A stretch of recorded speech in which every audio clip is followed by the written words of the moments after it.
Boa tarde a todos. Sejam todos bem-vindos à nossa casa querida, à nossa casa amorosa. Nós começamos sempre trazendo alguns avisozinhos. Hoje é um final de tarde muito gostoso, muito especial, que nós estamos recebendo aqui um convidado querido, um amigo muito querido, um amigo do coração, que está vindo fazer o lançamento do seu 4º livro. E primeiríssima mão, que está saindo do forno agora. E saíram, inclusive, poucas unidades, né? Então, está assim. Aliás, ele foi conhecer o livro dele aqui. A hora que ele chegou, que foi conhecer a capa do livro dele, não tinha visto ainda. Não deu tempo. E o Paulo César Frutuoso, um médico amigo do coração, que vem trazendo muitas informações a respeito da mediunidade, a respeito do que é o acaso na vida da gente, se é que ele existe. Vamos ver o que ele vai dizer hoje aqui conosco. E o seu livro... Não, vem aqui. Aqui. E ele vai falar hoje do lançamento do livro Alienígenas ou Médium. Ai, obrigada.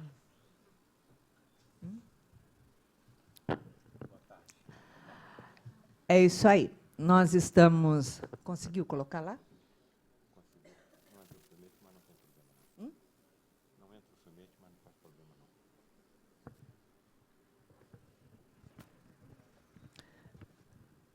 Deve ser obsessor de pendrive. Deu? Tá. Então, é isso aí. Nós teremos o nosso congresso no próximo dia 6 de agosto, esse ano com o tema O Segredo da Felicidade, e os palestrantes desse ano, claro, Divaldo Franco, que está todo ano conosco, né? Rossandro Klingey, representando a nossa casa, Cristiane Niero. Teremos mais outro palestrante e teremos também muitas outras novidades, tá? As credenciais estão à venda na nossa secretaria e também pelo site. Vagas limitadíssimas, e já foram vendidas muitas credenciais, então corra atrás da sua rapidinho. Então é isso aí, nós vamos fazer uma prece e ele, Paulo César, vai iniciar a sua palestra. Jesus, amado mestre, amigo, que nos envolve em seu amor, em suas bênçãos, nesta tarde e noite de hoje, pedimos a Ti, a Joana de Ângeles, nossa mentora amorosa, que com seu carinho, inspiração e alegria, envolva o nosso amigo querido, Paulo César Frutuoso, nos estudos que ele nos traz a respeito do lançamento do seu livro, onde ele preparou todo o conteúdo com tanto carinho, para que esses ensinamentos possam nos abrir a mente e nos auxiliar nos entendimentos espirituais. Graças a Deus.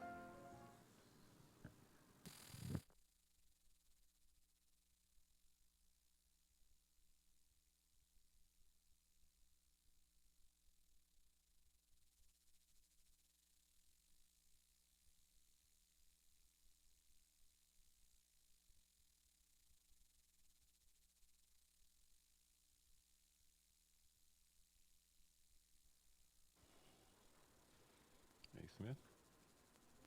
Bota aqui.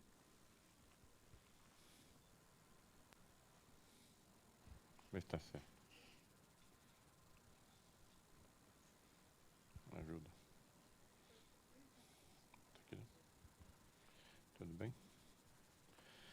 Senhoras e senhores, o nosso boa tarde mais uma vez. Imensamente grato pela presença, pelo convite honroso que nos foi feito para que nós estivéssemos mais uma vez aqui, falando sobre alguma forma de missão que nos foi colocada à frente, missão que todos nós temos. E, evidentemente, a colocação da Yaraci foi perfeita, o acaso não existe. Eu falo isso em todas as minhas apresentações. Não é por acaso que eu estou aqui, não é por acaso que nós estamos aqui. Por que nós estamos aqui? Porque nós escolhemos como corrente religiosa o espiritismo kardecista cristão? Sim. Mas por que nós escolhemos essa corrente religiosa? Por que nós não escolhemos outra? Eu posso falar em meu nome. Cada um tem o seu motivo, a sua motivação. Eu não acredito em milagres. E aí eu quero ter uma crença racional. Eu quero ter uma crença em que, de alguma forma, a ciência possa me ajudar a acreditar naquilo que eu estou acreditando. Então eu passo a acreditar não porque um sacerdote tenha me dito que é assim, não porque meu pai e a minha mãe tenham dito que é assim, mas aí eu passo a acreditar porque eu sei que é assim. Qual é o motivo de eu estar aqui hoje? Esse quarto livro, eu nunca imaginei que eu ia me tornar um escritor. 4 livros, aí 3 ou 4 anos, um livro por ano? Nunca passou pela minha cabeça. E o que aconteceu? Ao longo de décadas, você foi acumulando informações de que chega um momento que você se sente pressionado. Eu preciso colocar isto em livros, em alguma forma de informar ao meu semelhante o que é que eu estou aprendendo, o que é que eu estou sabendo. E para mim colocar isso em livros é porque eu tenho absoluta convicção de que tudo isso é verdade. Então eu não posso mais voltar no meu caminho, eu só posso seguir para frente. Essas convicções foram adquiridas como? As pessoas às vezes me perguntam, Paulo César, você fala com tanta convicção? Parece até que você Você viu Jesus na tua frente para falar com tanta convicção? Eu falei, não. Mas eu vi espíritos materializados. O que é espírito materializado? E aí, se você tocar no meu nome, Paulo César Frutuoso, você tem 2 formas de ligarem o meu nome a alguma coisa. Primeiro, o cara é cirurgião. O cara é espiritualista. O cara fala de ectoplasma, de materializações de espíritos. Bom, mas como é que o cara pode ser cirurgião e falar de materialização de espírito? O cara acredita em fantasma? O cara acredita em fantasma coberto por lençol? Como é que ele vai ser um cirurgião? Bom, o cara não pode ser um cirurgião e um alucinado. O cara não pode ser maluco. Então, deixa eu ver o que ele está escrevendo, para ver se eu encontro alguma lógica no que ele está escrevendo. E aí, a lógica foi encontrada. E uma coisa que sempre me tornou assim, muito satisfeito intimamente, é que a lógica foi aceita por médicos.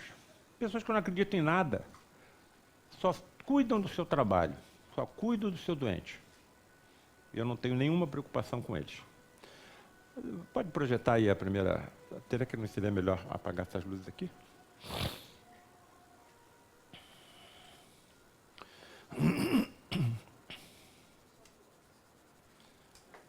Essa daqui. Está dando para ver bem? Não quer apagar essa aqui também, não? É assim. Está dando para ver bem? Muito bem, passa primeiro aí. Olha onde é que essa história começa. 1978. Está dando para ver? Está dando para me ver aqui? Cheio de cabelo? 1978. Cara, ano que vem eu estou há 40 anos nessa história. 40 anos. E aí, Paulo César, tua convicção é de quê? Bom, você acha que quando você morrer, você vai continuar existindo? De alguma forma, acho. Muito bem. Você acha que você vai poder falar comigo depois que você morrer? Não, eu não sei, eu acho que não. Talvez eu apareça em você em sonho, mas eu não sei, pode ser só a tua imaginação. Mas e se você aparecer com um corpo mais ou menos semelhante ao que você tinha antes de você morrer? Mas isso é possível? É. Mas você acha que isso pode ter sido até cientificamente provado? Acho.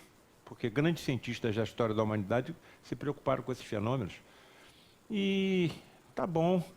E você já frequentou alguma reunião dessa? Sim. E quem é que se materializava principalmente nessas reuniões? Médicos. Médicos? Médicos que já morreram, mas que continuam vivendo e sob situações, condições especialíssimas, científicas e muito raras, conseguem moldar um corpo semelhante ao que eles tinham e se materializam. Então, se todos que estivessem aqui numa reunião de materialização tivessem um espírito materializado, todo mundo estava vendo. Na escuridão, porque o fóton, canso de falar, afeta o ectoplasma, que é a energia que sai do médio de efeito físico e que serve para a materialização do espírito. Muito bem. Então, como é que você vê um espírito no escuro? Porque quando ele sai da cabine, ele sai emitindo luz do seu corpo. E se quem se materializasse nessas reuniões fossem, então, médicos que já viveram nesse mundo? E se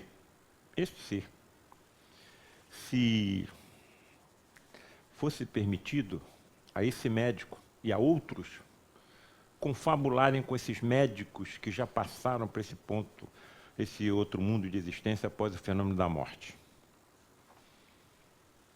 E se tais encontros se prolongassem por 40 anos? Foi o que aconteceu comigo. Então, cara, não dá mais para voltar. Veja como é que eu era, como é que eu estou, e continuo. Como é que eu estou? Vou em frente. Cada vez acumulando mais conhecimento, mais informação, absolutamente tranquilo. Um colega meu agora no Pedro Ernesto adquiriu, deve ter colegas médicos aqui, um câncer do intestino grosso, um câncer do colo, metástase hepática, quer dizer, um caso final. E alguns colegas me procuram, Paulo César, nós fomos visitar o nosso colega que estava com câncer de intestino, metástase para todo lado, realmente está em fase final de vida. E tu sabe que quando nós entramos no quarto lá do hospital, ele estava com o teu livro, A Face Oculta na Medicina, na mão. Cara, o cara está se preparando para passar por uma fase de vida, pelo menos, eu tenho a certeza de que ele... O líder lá, João Pedro, o líder dos médicos do Lar de Frei Luís, tem uma escola de ectoplasmia no plano espiritual. Quando eu desencarnar, por favor, onde é que está a escola dele? Vou ficar de joelhos na porta da escola do João Pedro pedindo uma vaga. Eles estão nos dizendo que nós vamos ver o interior dos corpos. Estou saindo, eu fiz 2 cirurgias hoje, uma de urgência, quase eu não chego. Então, se eu pudesse ter visão de raio-x, que eles dizem que os espíritos têm, microscópica, telescópica, eles estão dizendo que isso vai ser os dotes mediúnicos dos médicos do futuro, em que isso será escrutinado no ADN de daqueles que querem ser médico. Vamos ver, você quer ser médico? Passou na prova, ingressou na faculdade? Vamos colher uma célulazinha tua aqui e vamos examinar o teu ADN. Olha, o teu ADN tem características mediúnicas. Então, você vai ser treinado desde o primeiro ano de medicina por profundos estudiosos da mediunidade para que você seja treinado e preparado para cuidar de doente. Tu não vai precisar de raio-x, você não vai precisar de ultrassom, você não vai precisar de tomografia, nem de ressonância, nem de PET scan, nem nada. Você vai usar os teus dotes mediúnicos. É isso que eles estão me dizendo. Frederic, cara, todo mundo sabe quem é Frederic von Stein. Frederic, como é que você vê o interior dos corpos? Eu vejo os corpos como se pele eles não tivessem. Então você tem razão, tem olhar de raio-x? Tenho. E como é que você distingue uma célula cancerosa de uma normal? Porque elas apresentam vibrações diferentes. Vibrações diferentes, você vê a célula vibrar? Então você tem visão microscópica? Tem. Fala com uma tranquilidade que você fica à vontade de chorar. Tenho. E vai por aí fora. Próximo. Bom, Champollion, Mendel, Fleming. Só para vocês terem uma ideia, nenhum desses três, está nesse livro. Então, eu acho que se eu tenho assunto para escovar 3, 4, 5, 6 livros desse aqui. Então, olha só. Champollion, todo mundo sabe, decifrador dos hieróglifos egípcios. Com 10 anos, falava o aramaico, falava o hebraico e o copta. Não é? Com 10 anos. O cara não está óbvio que alguma forma de planejamento estava guiando a vida desse homem? Eu me lembro que eu tinha um professor, o primeiro professor que eu tive de biologia, que ele falou o seguinte, olha, o Mendel, quando ele elaborou as leis dele, genéticas, teve a sorte de alguém que acertasse 6 vezes na loteria. 6 vezes. Por quê, professor? Porque ele escolheu 2 características das ervilhas. A cor e a forma. Uma eram enrugadas e a outra eram lisas. Muito bem. Se ele tivesse escolhido uma terceira característica, dentre as milhares de características da ervilha, as leis dele não se coadunariam com o aspecto das ervilhas. Então, quer dizer, ele escolheu 2 entre milhares, todas as outras não davam certo, essas 2 deu? Deu. Então tem um planejamento aí, isso não pode ser obra do acaso. Há um limite para você aceitar o acaso. Daquele limite você não tem condições, nem que você queira. Não dá. O Fleming vai passear de férias, quando volta encontra uma placa de Peyer no seu laboratório, onde crescia um germe que não deixava crescer os outros. Esse micro-organismo deve estar produzindo alguma substância química que está impedindo os que estão em volta dele de crescerem. Abriu-se a porta para a descoberta da penicilina. Quer dizer, a ciência não se preocupa com isso, com esses detalhes, mas quando você começa a ter assim, convicções espiritualistas, kardecistas, mediúnicas, você é filho único, o teu pai é um médium de efeito físico, vidente, a sua mãe é uma médium de corporação, então nem que você não queira. E se fosse o contrário, e se eu tivesse filhos médiuns, que é o que o Divaldo Pereira Franco diz que vai acontecer dentro das próximas décadas, um aumento violento da quantidade de médiuns na humanidade. Hoje são 7%, amanhã vão ser 10%, 30%, 40%, e os cientistas, então, terão médium dentro da sua casa. Como é que eles vão deixar de estudar o fenômeno que está acontecendo com o próprio filho? Então, foi nisso que eu me baseei. A ciência não liga para isso nem aceita, mas eu tenho a impressão que cada personagem desse veio programado para cumprir uma determinada missão de acordo com o merecimento da humanidade. Próximo.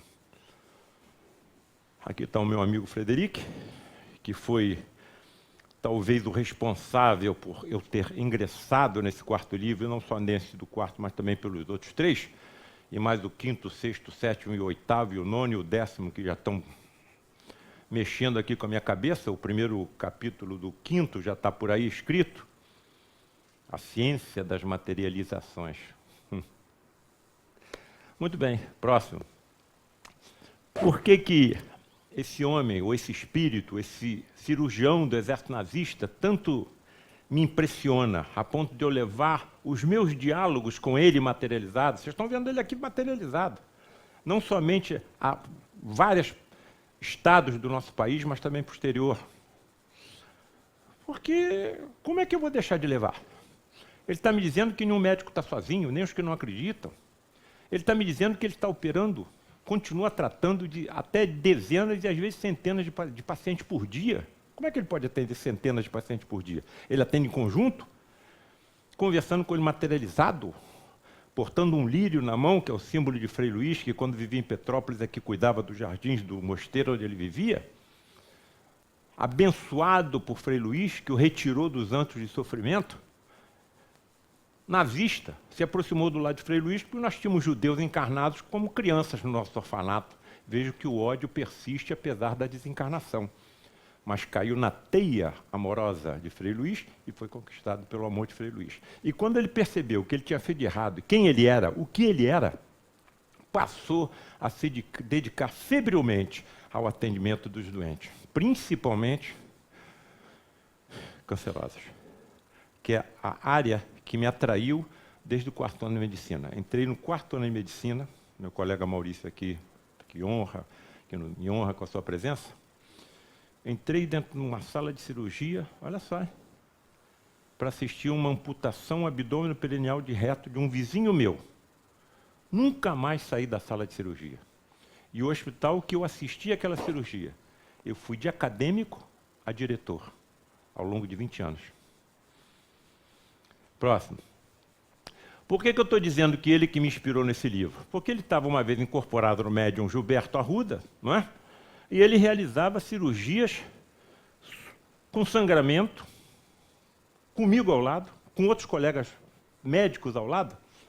E eu fiz a seguinte pergunta para ele: Frederic, eu quando opero um fígado, opero um rim, opero um pâncreas, opero um estômago, eu mergulho dentro do abdômen do paciente. Mas eu vejo que você, com frequência, só atua na superfície dos corpos. Por quê? Como é que isso é possível? Você não mergulha, você não se aprofunda? Pode passar o próximo. Algumas peças cirúrgicas eram removidas por nós. Eu removi peças cirúrgicas, e mandei, inclusive, colegas patologistas examinarem, e eles constataram a veracidade das peças cirúrgicas. Até uma válvula mitral saiu na minha cara de um professor meu. Eu pedi autorização para examinar, ele me autorizou. 2 colegas patologistas examinaram a peça cirúrgica que ficou removida dessa forma e concluíram que era tecido cardíaco. E o que ele me respondeu? Paulo César, nós sabemos como moldar colchões de ectoplasma por trás dos órgãos, trazê-los até a superfície, então nós trabalhamos na superfície, não precisamos mergulhar dentro do abdômen como você faz. Quer dizer, deve ter uns 35, 36 anos. Nunca mais essa informação saiu da minha cabeça e nem sairia de nenhum outro médico. Muito bem, nunca mais saiu. Colchão de ectoplasma por trás dos órgãos, elevando até a superfície. Pronto, próximo. Bem, eu vi levitação, entre aspas, de objetos. Na realidade, os objetos não levitam. Essa é uma fotografia feita com um médium de efeito físico americano chamado Jack Weber. Conseguiu essa fotografia fantástica. Através dos orifícios naturais do corpo, que é onde é expelido a energia chamada ectoplasma, conseguiu-se fotografar bastões de ectoplasma. Olha que ele está amarrado na cadeira, hein? Para evitar qualquer fraude. Conseguiu-se fotografar bastões de ectoplasma saindo da boca de Jack Weber, e no final eles formavam determinadas formações digitiformes, como se fossem dedos. E essas formações digitiformes abraçavam um determinado objeto e o levavam no ar. Foi o que deve ter acontecido com as mesas girantes no início do kardecismo. Não é isso? Muito bem. Aqui nós estamos vendo o ectoplasma bastante solidificado. Se tivesse vaporoso, talvez o víssemos, mas próximo. Algumas vezes nós não vemos o ectoplasma, porque ele não está fluidificado nem solidificado o suficiente. Então, o objeto continua sendo elevado, mas nós não vemos nada suspendendo o objeto. Então, nós achamos que ele está levitando, quando na realidade não tem a levitação. Lá no Lar de Frei Luís, nas nossas reuniões de materializações, nós tínhamos perante a cabine 2 trombetas de alumínio pintadas com luz fosforescente. Se nós estamos no escuro, nós estamos vendo as trombetas, porque estão pintadas com tinta fosforescente. Muito bem. Era através delas que se manifestavam as entidades pela voz direta. Na voz direta, qual é o fenômeno da voz direta? A entidade não materializa o seu corpo completamente, porque gasta energia paca. Mas ela pode materializar só o seu órgão vocal, no nosso caso, a laringe. E o espírito materializado encaixa a sua laringe ao menor bocal da trombeta, e o bocal maior fica por fora da cabine. E a entidade, então, se manifesta pela voz direta. Muito bem. Vi isso acontecer várias vezes. A primeira vez que eu vi, quem se manifestou pela voz direta foi o próprio Frei Luís. E eu nunca mais vou me esquecer daquele momento, 1978. A primeira frase que ele disse foi, da mesma maneira que eu vou dizer, graças a Deus! Como se ele estivesse fazendo um grande esforço para se manifestar no nosso meio. Isso está absolutamente de acordo com as obras mediúnicas, que dizem o quê? Quanto mais elevado for o desenvolvimento de um espírito, mais difícil é a sua comunicação no nosso meio, porque o seu perispírito está muito rarefeito. Jesus, segundo Ramatiz, durante milhares de anos teve o seu amortecimento perispiritual realizado por espíritos ainda mais evoluídos do que ele, para que coubesse num corpo humano igual ao nosso. Apesar disso, ele sentia tremendas cefaleias, dores de cabeça. Se alguém estivesse sendo sacrificado, um animal estivesse sendo sacrificado nas redondezas de onde ele estivesse, ele captava o sofrimento do animal, assim como também dos humanos. Por isso ele se retirava para o deserto e para os montes quando ele precisava orar, para poder ficar livre daquelas perturbações. Cefaleias constantes, como se o espírito quisesse arrebentar a calota craniana. Vejam o sacrifício que ele realizou para trazer o que nos trouxe há 2000 anos. Muito bem. Então eu vi os fenômenos de levitação, entre aspas, não somente com as trombetas, mas também com outros objetos ao longo de 40 anos vendo. Tudo que alguém podia ver com os fenômenos de ectoplasmia, eu vi. Vi tudo. Materializações, bioluminescência, movimentação de objetos, telecinesia, xenoglossia. Xenoglossia. O espírito fala línguas que o médium desconhece. Uma, então, uma paciente minha deitada no leito, câncer de mama com metástase para todo lado, entra João Pedro, que é o líder deles, e fala em inglês fluente, materializado. Wonderful. Quer dizer, fala numa rapidez danada, não dava para entender nada, mas a palavra ele repetia, wonderful, wonderful, wonderful, wonderful, e era respondido por uma outra entidade não materializada, mas que ouvíamos pela voz direta. Eu e os que estavam próximos. Wonderful, wonderful. O que tem de tão maravilhoso? Um paciente com câncer de mama com metástase para tudo quanto é osso. A primeira oportunidade de Frederic, o que o João Pedro achou de tão maravilhoso naquela doente em fase terminal? Guardem para nunca mais esquecer. A forma como ela estava aceitando a prova da sua doença.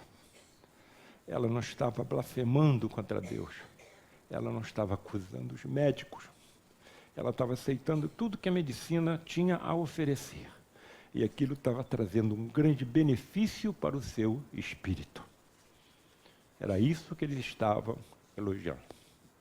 Próximo. Bem, e aí, você está sentado na sala da tua casa, não tem nada para fazer, liga a televisão, bota lá no Historical Channel e aparece um documentário chamado Alienígenas do Passado. Cara, aí o apresentador está falando sobre as pirâmides do Egito e está falando sobre a pirâmide de Gizé. Olha, é a mais alta construção humana até a Torre Eiffel. A Torre Eiffel, final do século XIX, 1899. Botaram aqui 2.300.000 blocos de pedra. Esses 2.300.000 blocos de pedra foram tirados de uma pedreira localizada a 900 quilômetros de distância. Numa época em que não se conhecia a roda, nem o ferro, muito menos o aço. O que eles mais usavam era o cobre e o... Daqui a pouco eu me lembro do nome do metal. Estou muito emocionado. Bem, e aí ele diz o seguinte, os historiadores acham que essa construção foi feita, o bronze, me ajuda a lembrar, o cobre e o bronze, que essa construção foi feita em 20 anos. Para tu levantar uma pirâmide dessa em 20 anos, com 2.300.000 blocos de pedra, pesando de 6 a 8 toneladas, tu tinha que botar um bloco de pedra a cada 2 minutos e meio. Bom, e aí os historiadores estão dizendo o seguinte, modernos. Garotada aí, presta atenção. Os antigos egípcios tiveram ajuda de alienígenas. Alguma tecnologia desconhecida, extraterrestre, foi utilizada. Senão isso não poderia ter sido construído. E você está lá olhando. Nem está se lembrando de Frei Luís, nem de Frederic. Nem... E aí, passo próximo. O tamanho dos blocos. Próximo. O ectoplasma branco saindo das narinas e da boca de um médium de efeitos físicos do Frei Luís, chamado Ivan de Castro. Percebam, como se fosse uma espuma, uma substância branca, fotografia fantástica conseguida no lar de Frei Luís, pelo seu presidente na época, Luís da Rocha Lima. E aí o apresentador do programa diz o seguinte: foram encontrados em alguns túmulos egípcios descrições sucintas e muito claras de que quando uma estranha substância branca era colocada por baixo das pedras, elas eram facilmente elevadas e transportadas. Substância branca por... Aí, o Frederic me disse que ele sabia como confeccionar colchões de ectoplasma por trás dos órgãos e elevá-la até a superfície. Quando você vai pesquisar, você vê que a mediunidade era conhecida no Antigo Egito. Os sacerdotes eram profundos conhecedores da mediunidade, eles eram senhores do Egito, mandavam mais do que o faraó. Será que eles sabiam como manipular esse ectoplasma e teria sido usada essa energia fantástica nas construções das pirâmides? Com que objetivo? Podem ter tido auxílio extraterrestre? Podem. Não sou contra. Existe vida em todo o universo. As próprias obras mediúnicas nos dizem isso, nos confirmam isso. Bom, eu acho que eu vou escrever um livro. Diante de tudo que eu vi ao longo de 40 anos convivendo com os fenômenos de ectoplasmia e depois de ter visto esse documentário dando essas informações, eu vou escrever um livro, Alienígenas ou Médiuns? Ponto de interrogação. E comecei a perceber uma série de fatos históricos e de personagens históricos que modificaram a história da humanidade.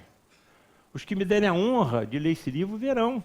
Mudam o sentido, que é mesmo só Steve Jobs.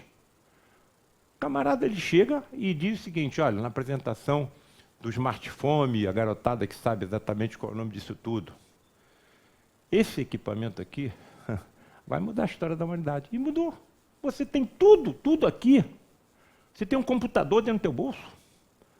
Toda a história da humanidade, toda a ciência, toda a filosofia, todas as informações, todos os acontecimentos, todas as notícias estão aqui. Muda ou não muda a história da humanidade? E ele na adolescência, o cara frequentador assíduo da igreja anglicana. Todo domingo estava na igreja anglicana. Aí explode aquela tragédia lá em Biafra, com guerra civil, populações morrendo de fome. A revista Time vai lá e fotografa mães magérrimas, com filhos no braço, tentando se amamentar, com mamas caídas, não tinha leite. E aquilo aparece na primeira página da revista Times. O Steve Jobs leu aquilo, botou embaixo do braço, foi para a igreja do domingo. Terminou o culto, ele se aproxima do sacerdote ou do bispo e pergunta: seu bispo, Deus sabe o que está acontecendo? O bispo toma aquele susto, sabe. E o que ele vai fazer? Nós não sabemos. Nunca mais Steve Jobs entrou dentro de uma igreja. Mas ele não deixou de exercer algum tipo de concentração, ligada a yoga, E era nesses momentos em que ele captava as informações. É impressionante a história desses homens. Esse cara aqui, Nikola Tesla, um dos maiores inventores da humanidade, conseguiu desenvolver um equipamento para transmissão gratuita de energia para todo o planeta. Gratuita. Aí o que os financiadores fizeram? Tiraram todo o financiamento. Eu vou gerar energia gratuita para todo o planeta? Não. Esse é o nível da humanidade que nós estamos.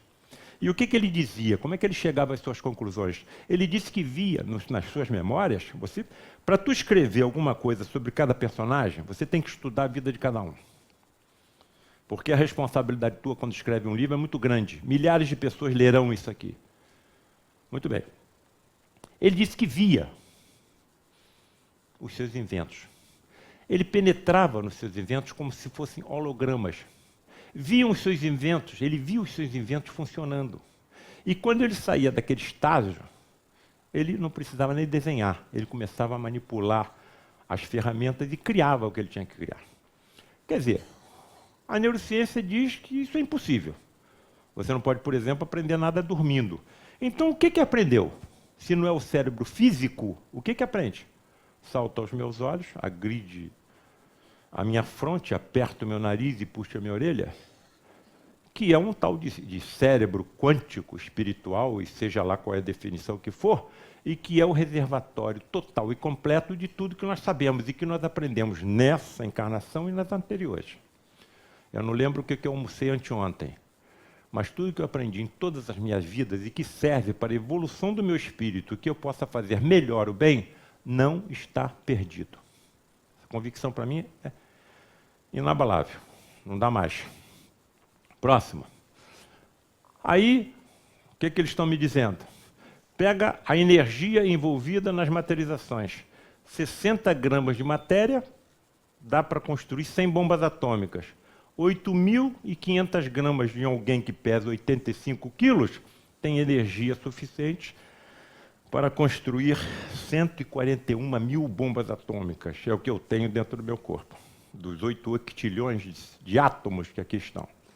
Se eu soubesse como comandar essa energia toda de forma inteligente, eu talvez acalmasse o mar ou o vento em volta de onde eu estivesse. Foi o que o mestre lá fez há 2000 anos. Ele devia conhecer tudo isso. Essa energia, olha só. Página 44.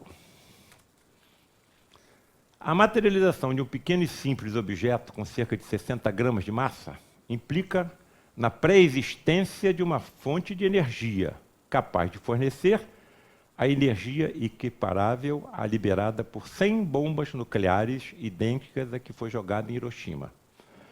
Aqui no livro tem a referência bibliográfica de onde que eu tirei isso. Agora, olha só o que a ciência diz. Segure-se aí na cadeira para não cair. Tal escala energética coloca todos os fenômenos de materialização em questão literalmente fora da realidade natural. A materialização descrita pelas doutrinas espiritualistas não encontra corroboração alguma frente à ciência moderna. E como é que eu fico? 40 anos vendo isso acontecer. Tendo sido certa vez levado à cabine onde estava o médium de efeito físico em transe e visto com esses olhos que a Terra há de comer, o médium em transe, com aproximadamente perda de 30% a 40% da sua matéria física, deitado no leito, enrolado em cobertores. E, ao mesmo tempo, um preto velho materializado. Foi ele que me levou lá dentro da cabine. Eu olhava para o Gilberto, com as suas dimensões físicas reduzidas, e olhava para o espírito materializado. Eu olhava para um e olhava para outro. A ciência não aceita isso. Então, como é que eu fico? 40 anos vendo isso acontecer? Senhora ciência, o que é magnetismo? Olha, nós não sabemos. Ué, mas então o que quer dizer magnetismo? Nós tiramos esse nome da magia. Ah, então magnetismo para a ciência é magia. Então, a ciência, o que os senhores sabem em torno do universo? Olha, nós temos que confessar que nós só conhecemos o que acontece em 4% do universo. 96% do que acontece no universo nós não sabemos. Nós chamamos de energia escura e matéria escura. Então, eu estou vendo alguma coisa que no futuro será comprovada pela ciência. Eles estão negando isso tudo porque esses fenômenos ainda não podem ser repetidos no laboratório. Mas qual é o problema? As ondas gravitacionais foram previstas pelo Einstein há um século. E só foram agora comprovadas com mais de 1000 cientistas trabalhando em conjunto na fronteira da França com a Suíça. Então, o fato de esses fenômenos serem vistos, porém não explicados ainda pela ciência, não tira a sua veracidade.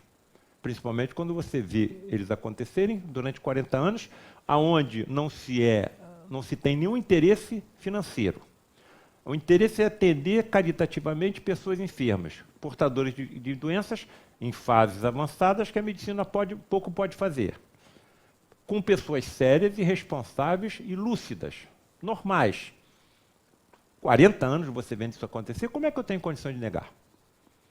Eu só estou vendo que vai ser a ciência, dentro do meu ramo, a medicina do futuro. Próximo. A garotada que quiser, entra no primeiro episódio de Alienígenas do Passado, no 8º minuto. É um filme, um filmete, em que eles mostram os desenhos que foram encontrados em um túmulo do Egito Antigo, mostrando a tal substância branca, misteriosa, que quando colocada por baixo das pedras, elas eram facilmente levitadas, entre aspas. Próximo. Outra coisa curiosa, a microsimetria que é encontrada nesses túmulos. Microsimetria. Próximo. Olha só, vai à frente. Microsimetria em túmulos no fundo da areia, no calor do deserto, na escuridão. Como é que era possível se fazer simetria desse tipo? Olha só, como é que perceberam? Se coloque na minha situação. Você vê telecinesia, você vê transporte de peças orgânicas através da parede torácica, da parede abdominal. Então você sabe que a mediunidade era conhecida no Egito Antigo. Será que médiuns de efeitos físicos poderiam ser utilizados? Não tinha luz aqui. Bom, a possibilidade da luz solar ser transmitida através de espelhos de cobre ou de bronze? Impossível. Próximo. Como seria possível a prática da microsimetria há 4.000 anos? Como seria possível a prática da microsimetria em túmulos profundos no calor do deserto há 4.000 anos sem iluminação? Tochas. Não se encontrou nenhum sinal de fuligem na parede dos túmulos.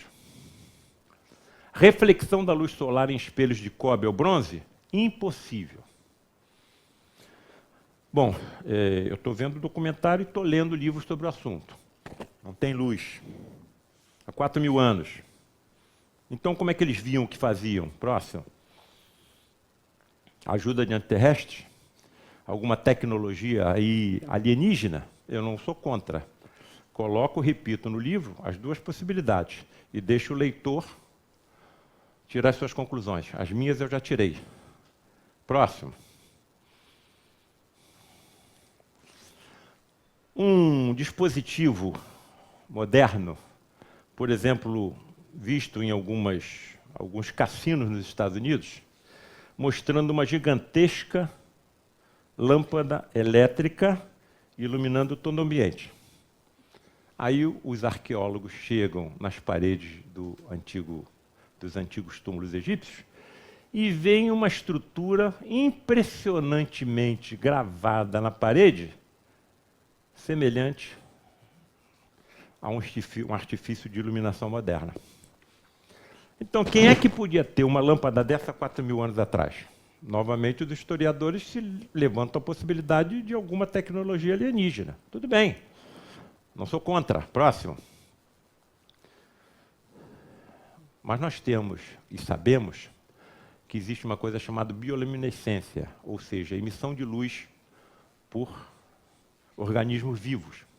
Pirilampos, vagalumes, peixes abissais, determinadas bactérias, que possuem na sua estrutura, próximo, determinados órgãos chamados fotóforos, próximo. Ou seja, que possuem em cada grão luminoso desse duas substâncias químicas, a luciferina e a luciferase. Essa é uma enzima. Quando se unem, emitem luz. E aí, no primeiro livro, A Face Oculta da Medicina, eu coloco a possibilidade de os espíritos que se materializam, que nós vemos iluminados, saírem da cabine, possuírem alguma forma de célula nos seus corpos espirituais semelhantes aos fotóforos. Coloco como hipótese, não é? Hipótese.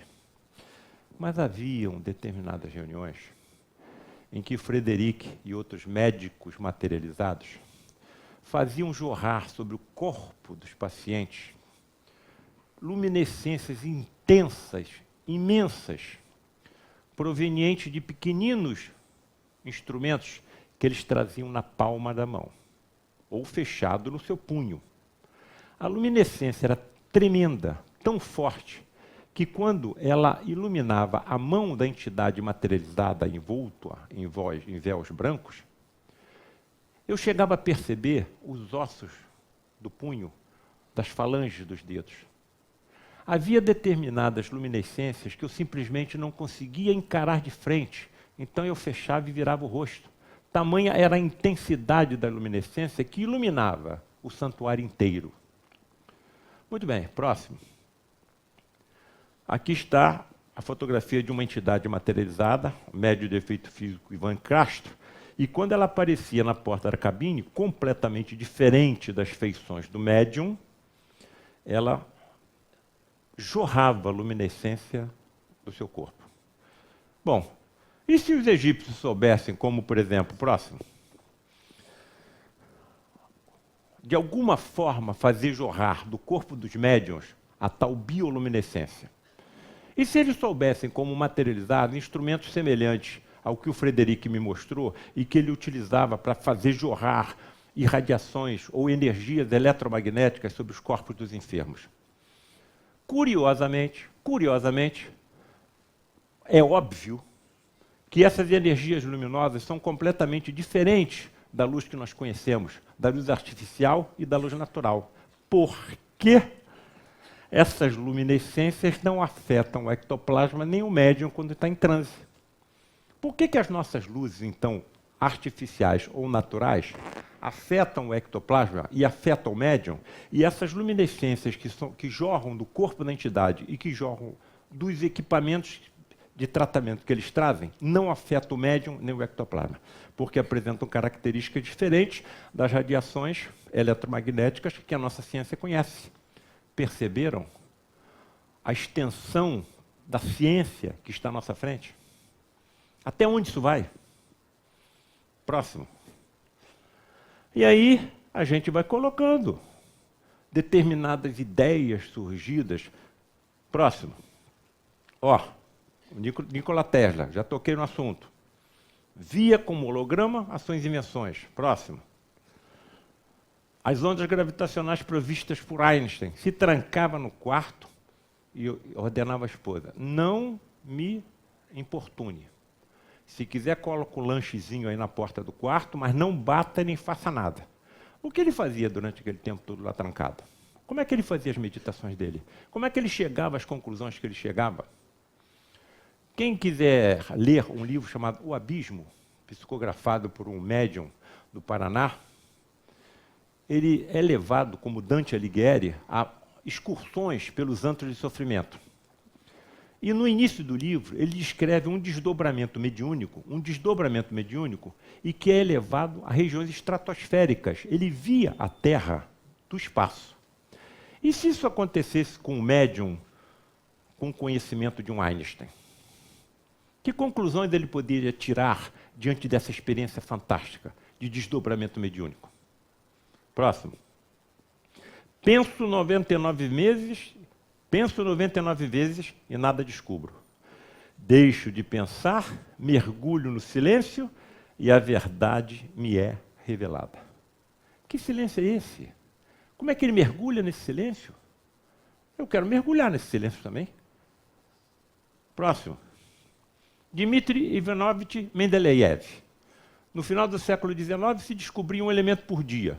E os químicos desesperados querendo organizar esses elementos em grupos, porque uns se conjugavam com os mesmos, mas não com outros. E havia os elementos químicos, como os gases nobres, que se não conjugavam com nenhum outro elemento. E os químicos do planeta todo, desesperados, querendo colocar isso dentro de uma tabela. Um químico russo entra na jogada e resolve decidir o problema. Eu vou resolver. Se tranca dentro do quarto, do seu laboratório, estuda e trabalha durante 3 dias e 3 noites. Não chega a conclusão nenhuma. E aí, adormece de cansaço. E quando ele está adormecido, a tabela periódica dos elementos aparece em sonho.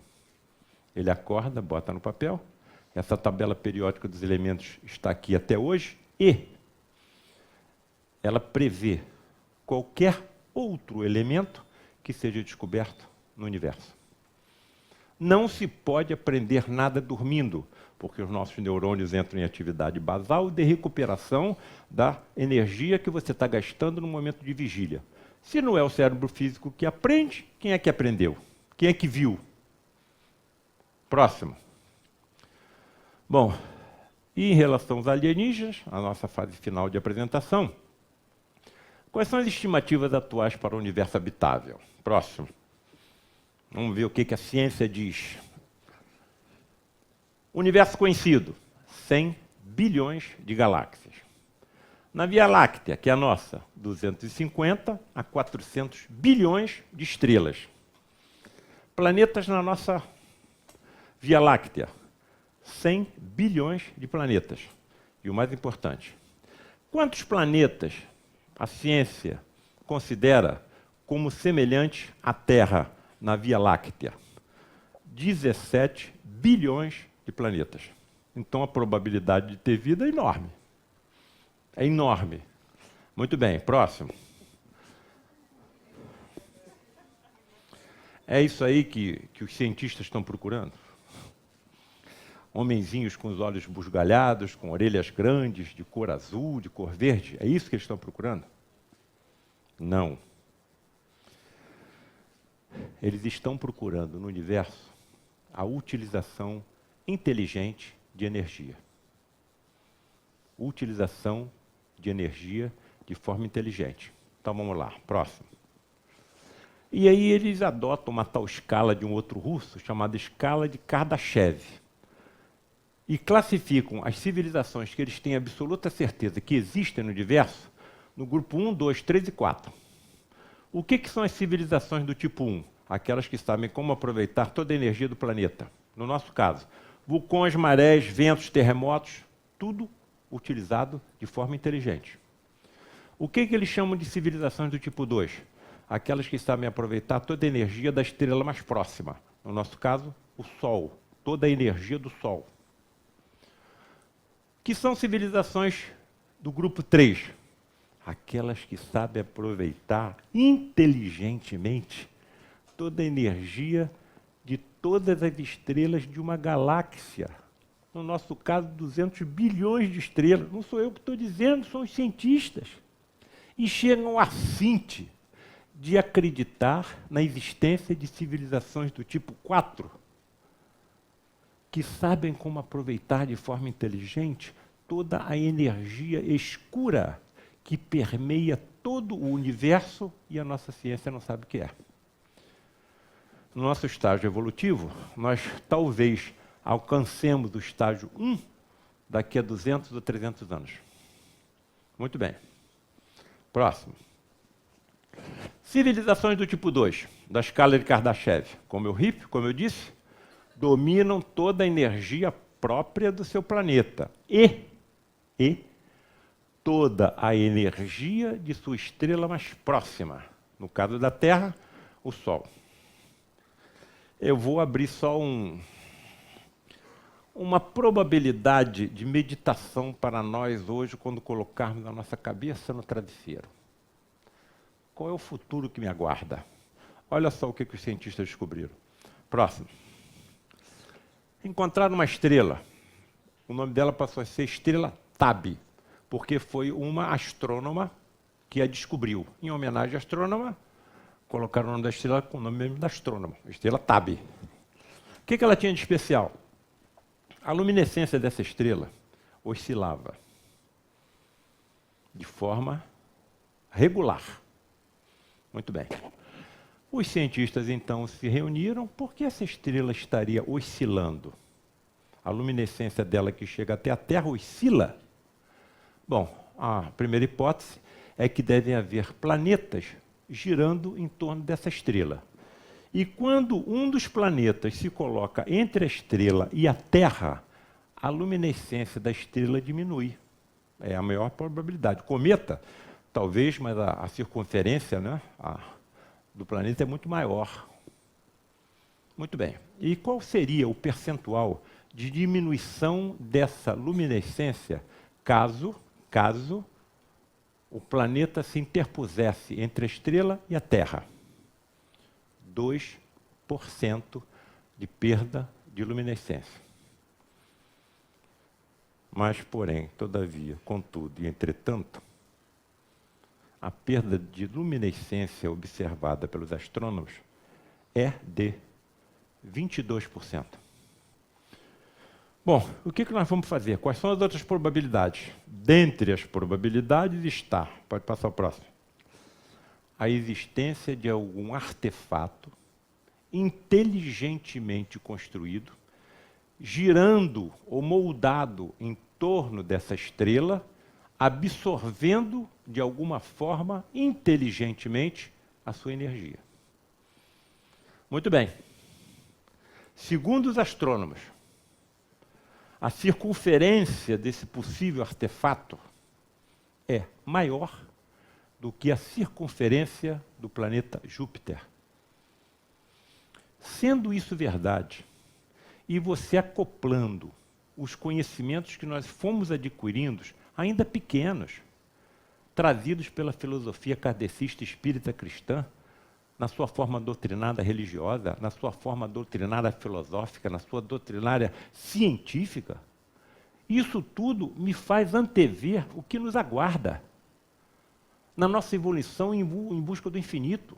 Nós vamos habitar daqui a pouco civilizações do tipo 1.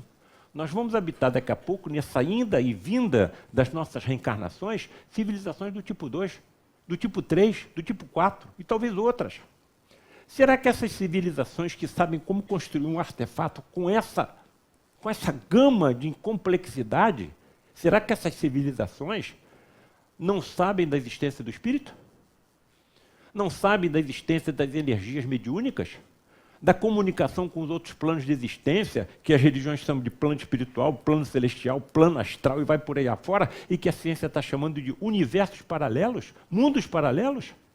Eu, quando desencarnar, quando eu sair desse plano de existência, eu vou me tornar um alienígena.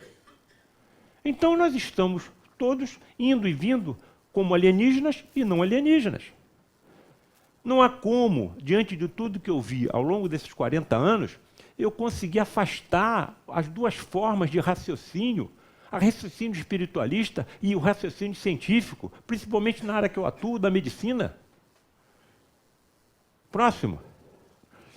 E aí chega um físico chamado Fermi, que pergunta o seguinte: muito bem, tem civilizações ultravioletas, ultra avançadas?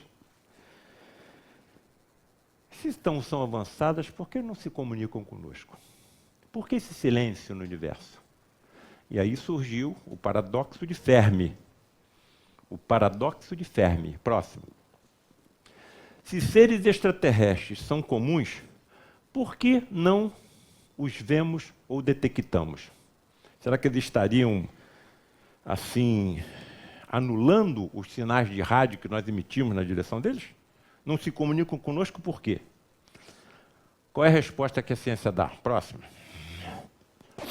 As hipóteses podem ser materialistas e espiritualistas. Vamos ver a resposta materialista da ciência. Próximo. Estão vendo isso aí? Uma família de gorilas. Algum de nós perderia o tempo em tentar se comunicar com gorilas, ensinando formas matemáticas e geométricas? Quantas bananas nós daríamos para que eles entendessem o que nós queremos que eles entendam? É isso que a ciência diz. As civilizações ultraevoluídas nos veem como gorilas. Então não querem perder tempo em trazer os seus conhecimentos a nós e ainda anulam os sinais de rádio que nós emitimos na sua direção. Essa é a versão materialista. Próximo. Mas tem uma hipótese espiritualista, que é aquela que eu acredito. Próximo. Por que eu acredito? Porque eu tento ser um kardecista, tento ser. Há muitas moradas na casa do meu pai. Moradas físicas e moradas espirituais. Moradas físicas e espirituais. O Evangelho não é um ritual, nem uma crença para quem vive numa cidade. E sim, é o código moral das galáxias, de todo o universo. Então Kardec ampliou as fronteiras além do mundo e nos apresentou uma religião cósmica. Próximo. A hipótese espiritualista é a seguinte: essas civilizações não entram em contato conosco porque estão aguardando a nossa evolução moral. Enquanto nós não nos elevarmos, de nós não vão se aproximar. Podem nos ajudar sem nós sabermos, através de um planejamento cósmico que eles também obedecem, mas não nos deixam perceber essa forma de ajuda. E como é feita essa forma de ajuda? Provavelmente através de indivíduos ao longo de toda a história da humanidade. Determinadas épocas e religiões, essa influência pode até ser negativa. Exemplo, o que aconteceu na Alemanha nazista. O que aconteceria se uma civilização ultraevoluída desembarcasse na Coreia do Norte, na China, na Rússia? Escuta aqui, quais são os artefatos bélicos que vocês produzem? Nos ensine, nós queremos conhecer quais são os seus artefatos bélicos. Por isso que eles não se aproximam de nós. Essa é a hipótese espiritualista. Próximo. Bem, eu acho que essa é a mensagem que nós gostaríamos de trazer aos senhores hoje. Nós estamos em plena evolução. Acho que a ciência, na hora que se associar com as religiões, trarão a salvação que nós tanto ansiamos. E eu tenho um exemplo aqui de que aconteceu no mês de dezembro de 2016, dentro da minha área. Organizou-se na Academia Brasileira de Medicina um simpósio intitulado Ciência, Espiritualidade e Medicina. E é o principal órgão científico da medicina do país. E foram convidados 5 palestrantes, cada um falou durante 30 minutos. O primeiro palestrante, um bispo católico, e durante a sua apresentação ele disse: diante da doença, diante da dor, nós temos que nos manter firmes. Eu estava na plateia, anotei aquela frase. Subiu o representante do judaísmo, um rabino, e ele disse o seguinte: diante da dor, diante da doença, a palavra porquê não deve fazer parte do nosso dicionário. Os outros 3 palestrantes foram um filósofo, um monge budista e um representante do espiritismo. Terminada o simpósio, o presidente da mesa se levantou e passou a palavra aos acadêmicos para ver se alguém tinha algum comentário ou pergunta. Ninguém. Então ele se dirigiu à plateia. Alguém da plateia tem alguma pergunta, algum comentário? Ninguém. O amigo de vocês. Me apresentei, veio um funcionário com microfone, eu me apresentei. Olha, eu sou cirurgião do Hospital Universitário Pedro Ernesto, nós estamos com um paciente lá com sarcoma no pescoço. Todos nós médicos sabemos que é um tumor quase letal. Tamanho do tumor, mais ou menos do tamanho da cabeça do doente. E como estava comprimida a traqueia, nós fizemos uma traqueostomia, abrimos a traqueia para ele não morrer sufocado. Idade do paciente, 6 meses. E quando nós fizemos a tomografia da mãe grávida, já aparecia o sarcoma no pescoço do feto. Diante desse fato, eu pergunto ao representante do catolicismo: eu devo chegar perto desse paciente, com 6 meses de idade, com sarcoma adquirido na vida intrauterina, e pedir que ele se mantenha firme? Burburinho da plateia aqui, burburinho da plateia ali, devia ter ficado calado. Ao representante do judaísmo, eu indago o seguinte: nós estamos aqui discutindo a colocação dessa matéria nas escolas médicas, obrigatoriamente. Se um estudante de medicina me perguntar por quê uma entidade infinitamente boa, justa, sábia, onipresente, onisciente, onipotente, permite uma tragédia dessa, eu vou responder o quê para esse estudante de medicina? Que o porquê não faz parte do meu vocabulário? Se o porquê não fizesse parte do nosso vocabulário, nós estávamos habitando as cavernas agora na Idade Média. Surgiu a possibilidade de agora em 2017 esse simpósio ser repetido. E um representante da academia me disse que talvez eu seja convidado para fazer parte da mesa. Aí eu falei assim: professor, antes do senhor me convidar, eu vou lhe encaminhar um livro chamado A Face Oculta da Medicina. Primeiro o senhor leia o livro, depois o senhor veja se eu devo ou não se devo ser convidado. Caso eu seja convidado, por favor, me coloquem no livro de preces de cada um. Tá? E eu termino essa nossa apresentação colocando a figura de um dos principais médiuns do Frei Luís, o meu pai Eduardo Frutuoso. Ele desencarnou há 15 dias, com 92 anos, e desses 92 anos, 50 anos, ele se dedicou como médium, vidente e de efeitos físicos, ao lar de Frei Luís. E eu recebi essa mensagem muito bonita de uma das pessoas muito agradecidas a ele, porque ele recebia a mensagem de tudo quanto era parente desencarnado. Ele recebeu a mensagem do pai de um colega meu, advogado. Sabe como era o nome do pai dele? Eleustério. Como é que ele ia adivinhar esse nome? Eu perdi uma paciente que me arruinou. Paciente de 47 anos, eu perdi a paciente durante 7 vezes ao longo de 40 dias, perdi a doente. E eu estava desesperado, chegava para o Frei Luís: cara, o que você tem? Todo mundo do Frei Luís está dizendo que você está cabisbaixo, fechado, sério, está aborrecido. Nós estávamos voltando do lado de Frei Luís, subindo a Grajaú de Carapaguá. Falei: eu perdi uma doente que eu não estou conseguindo me conformar. E soltei o nome da paciente. Até hoje eu nunca mais vou me esquecer. Vera Lúcia, eu omiti os outros 2 nomes só em respeito à família. Ué, mas essa moça mandou uma mensagem hoje. Eu encostei o carro meio-dia, domingo, no encostamento da Grajaú. Abre o seu livro aí, papai. O que você anotou? Vera Lúcia LS, ele deu o nome inteiro. Chega até a mesa, traz um lírio, muito alegre, e diz que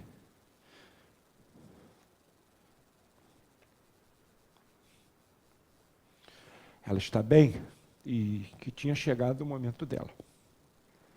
E pede que seja transmitido ao seu esposo que ela está bem. E dá o nome do esposo. Jesuíno. Como é que ele ia adivinhar esse nome? Solta um José, um João, um Mário. Então você vai acumulando essas provas ao longo de uma vida inteira. Não tem como mais eu retornar. Vocês estão aqui, não é por acaso. O que a doutrina, o que o espiritismo kardecista cristão está nos ensinando é a pura verdade. É isso que vai salvar a humanidade. Quando terminou esse simpósio, várias pessoas levantaram e vieram na minha direção e perguntaram: por que você não fez essa pergunta ao representante do espiritismo? Porque ele me responderia com uma única palavra: reencarnação. Acabou. Não é a primeira vez que nós estamos aqui, nem vai ser a última. Nós podemos reencarnar em qualquer religião, em qualquer país, em qualquer raça. Então por que nós vamos guerrear ou vamos maltratar outra raça qualquer? Porque a minha cor é diferente da dele? Porque a minha língua é diferente da dele? Por que se eu estiver num país desenvolvido, eu vou deixar de ajudar um país africano que está lutando com ébola e outras tragédias dessas que todos nós sabemos? Amanhã eu posso reencarnar lá. Então, instantaneamente, todos os motivos de guerra são eliminados do planeta. Se eu sou um judeu hoje, eu posso ser um palestino amanhã. Se eu sou um palestino hoje, eu posso ser um judeu amanhã. É isso que vai salvar a humanidade. E nesse interim é fundamental a ação da ciência. Porque todos esses corruptos, corruptores, assassinos, terroristas, vacinam seus filhos contra tudo. Paralisia infantil, sarampo, catapora, etc, etc. Porque foi a ciência que provou a existência de micro-organismos causadores dessas doenças. E quando a ciência provar a inexistência da morte. Muito obrigado, meus amigos. Fiquem com Deus e que Deus proteja seus lares e as suas famílias.